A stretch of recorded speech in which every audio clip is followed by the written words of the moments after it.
Charlotte Huggins, 33, a mother of one, was fatally stabbed in the back by Michael Roll in a jealous rage after she had recently broken up with him, in the early hours of January 1, 2019, at her home in Camberwell, southeast London. Charlotte had been celebrating the new year at a pub before she was murdered at her aunt's home, where she had been living. Throughout the night, there was telephone contact between Charlotte and Michael. Charlotte headed home at about 1:45 a.m. and contacted her childhood friend Jason Nelson, who lived nearby. When Michael arrived, he acted aggressively and pushed past Mr. Nelson, so Charlotte had told her friend to leave. While he was gone, the defendant had stabbed Charlotte in the back before fleeing the scene. Mr. Nelson returned from his nearby home to collect his belongings, armed with a baseball bat because he feared for his safety. On his return, Mr. Nelson could see the defendant coming out of the front door, followed by Charlotte, who was holding herself around her middle. The fatal attack happened just days after Charlotte and Michael had argued, as she said she wanted their relationship to end. Michael Roll, who himself had another partner and a child, was driven by jealousy of the contact Charlotte had with other men, specifically her lifelong friend Jason Nelson. Michael claimed that Charlotte had been holding the kitchen knife behind her back when she tripped and fatally stabbed herself. Following the attack, Charlotte staggered away and said, "He stabbed me," before she collapsed. Michael Roll was arrested 3 days later. Jurors were told how Michael, the convicted robber, had a history of using knives in a threatening way and of jealous and controlling behavior. Days before her death, she called Michael Roll a nutcase after he held a knife to her stomach. Detective Inspector Domenica Catino, of Scotland Yard, said, "Throughout the trial, Michael Roll took no responsibility for his actions and portrayed himself to be the victim. He professed his deep love for Charlotte, yet callously watched her take her last few breaths before cowardly cycling away, never stopping to look back, never stopping to help her or even phone for help." Roll had no regard for Charlotte as she lay dying, but in giving evidence focused only on the effect it had on him, not considering for a moment the effects on Charlotte's family, or her 10-year-old child who was to face a future with no mother. It was an excellent team effort, all working together to get justice for Charlotte.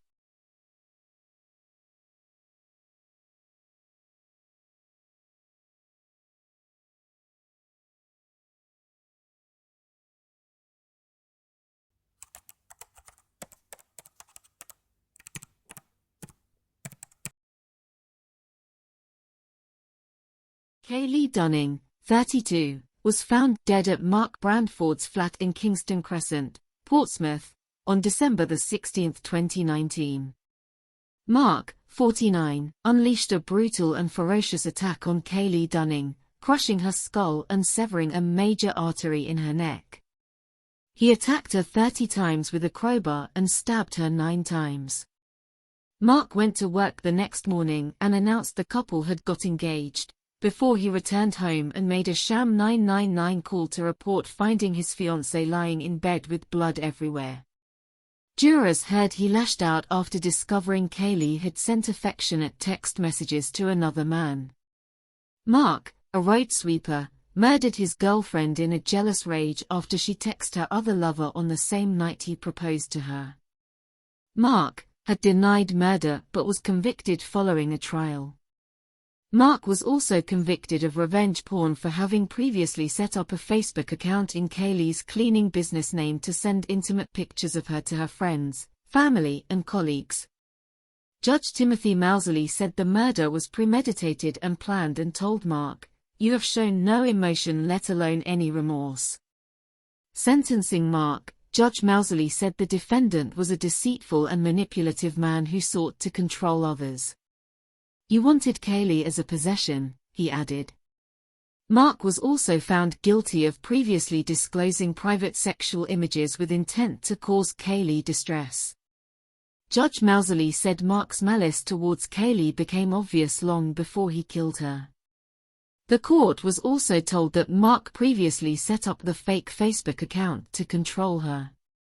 The prosecutor said he sent sexual images of Dunning to her employers, including one of her naked and unconscious. Mark's jealousy ultimately led him to murder. Kaylee Dunning had previously told officers, "I could have lost my job and I am so embarrassed by how many people are seeing intimate photos and videos of me, including my own brother." Mark was convicted of her murder and disclosing private sexual photos with intent to cause distress to Kaylee between October 2018 and her death. Kaylee's family said in a statement, "She was so kind and thoughtful. As long as her mom, dad, and brother were fine, she was happy. The hardest thing is not being able to hear her voice and laughter, and not being able to cuddle her. Our life will never be the same. We are devastated."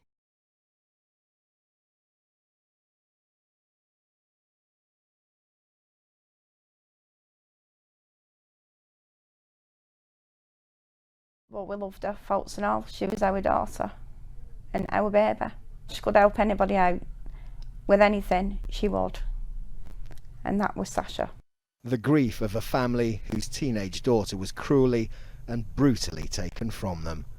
Sasha Marston was 16 years old and studying childcare, but her plan to earn extra money as a cleaner in a Blackpool hotel ultimately cost her her life. Her body was found wrapped in carpet and bin liners and partially burned in an alleyway in January.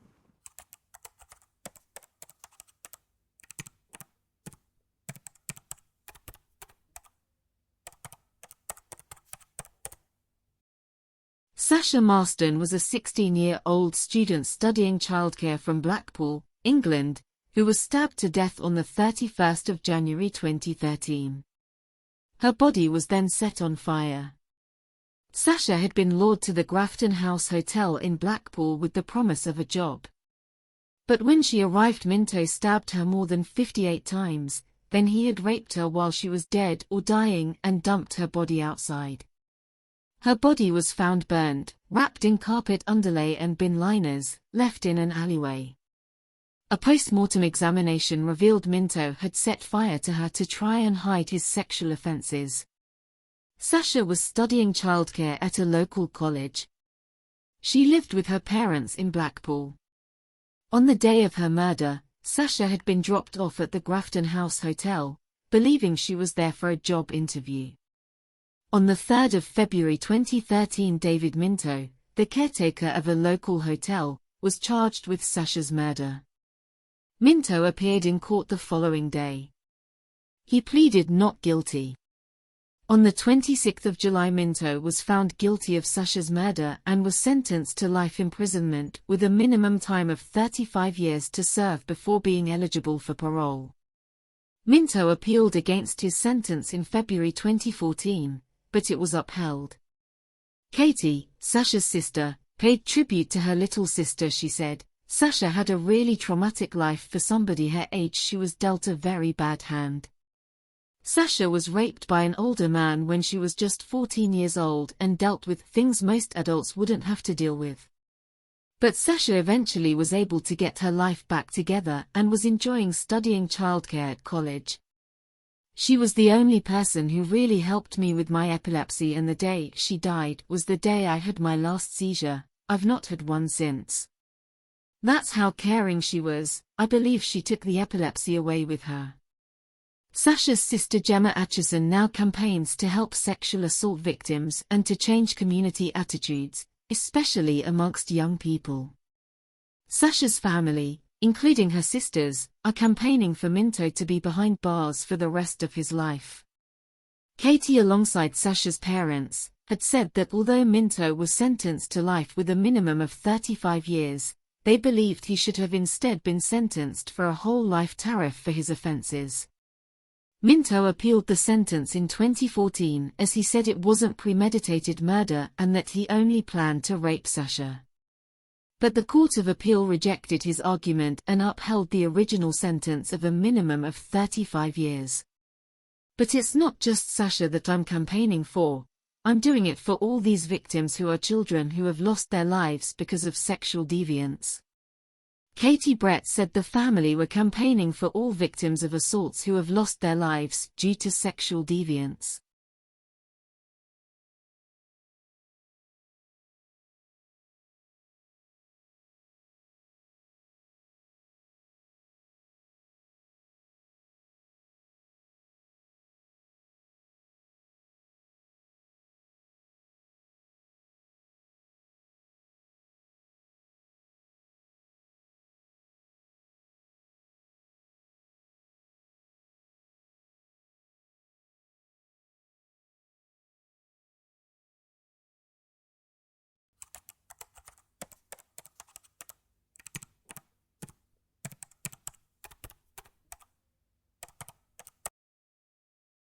Grandmother, Dawn Walker, 52, was killed within hours of her wedding day. She was found stuffed into a suitcase and dumped in bushes behind their West Yorkshire home, just days after their wedding day. Bradford Crown Court heard that Thomas, 45, severely injured her face and neck before killing her, storing her body in a cupboard before putting it in a suitcase and dumping it in the bushes. Forensic pathologist Dr. Kirsten Hope said she received Ms. Walker's body in the black fabric-wheeled suitcase that she was found in. Ms. Walker's legs were distorted, her right leg was twisted and her body was bent over with her face towards the wheels, the court heard. The prosecutor said the defendant told police, "We came back and she has got bipolar and was depressed," said she wanted to get divorced. "She put me in jail before. She said I had tried raping and assaulting her." He claimed he attacked her because she told him she wanted a divorce and was going to falsely accuse him of rape. "She started screaming and so I hit her in the face and put my arm round her neck." A post-mortem was carried out after the discovery of Dawn's body, and revealed she suffered a multitude of injuries all around her body. There was bruising to her neck, body, chest and collarbone, as well as a black eye. Other horrific injuries included the obvious deformity to her legs as her husband shoved her into the suitcase after keeping her body for a time in a kitchen cupboard. Jurors were shown CCTV footage of Thomas wheeling a large suitcase out of the back of his house and into nearby bushes, just as a police officer arrives at his front door to follow up the defendant's missing person report. Thomas killed Dawn sometime between October 27, the couple's wedding day, and October 31, 2021. Mr. MacDonald said Thomas had handed himself into a police station and told officers he and Ms. Walker had been on a 2-day caravan honeymoon, staying in a lay-by at Skegness. Mr. MacDonald said it was the prosecution case that Thomas went to Skegness alone, having killed his wife on their wedding night or the day after, and left her body in the house. Mr. MacDonald said witnesses described how Thomas and Ms. Walker had been together for a number of years but had a troubled relationship. Thomas, who did not give evidence in the trial, admitted to the manslaughter of his wife on the basis that he did not intend to cause her really serious harm at the time at which he killed her. A jury found him guilty of murder after 3 hours of deliberation. There were cheers in the courtroom after the verdict was announced. He said one neighbor described Ms. Walker, who had 3 daughters, as chirpy and energetic. This neighbor had said that in 2020 she had seen Dawn with a massive black eye and cuts to her face. The prosecutor said this neighbor remembers that the defendant was sent to prison after these injuries appeared, but the couple resumed living together once he was released. Dawn and the defendant argued quite often during this period. 1 minute they were loved up and the next they would be arguing. Neighbors became suspicious of Ms. Walker's absence. Dawn's body was found by a concerned neighbor. The whole thing was, say the prosecution, a ghastly charade leading her daughter to believe that her mother might still be alive when he knew perfectly well that she was dead just yards away in an outhouse near to where he was making his Halloween decorations. Speaking about this, Mr. MacDonald said, "It is often said that someone's wedding day and the immediate period after that is one of the happiest times of someone's life. That was not the case with Dawn. because her body was found stuffed into a suitcase and dumped into some undergrowth in a field towards the back of this defendant's house 4 days after she was married to him. The jury returned a unanimous verdict of guilty, after a few hours of deliberation. Cody had said of her mum Dawn, "She was a beautiful soul, who would do anything for anybody.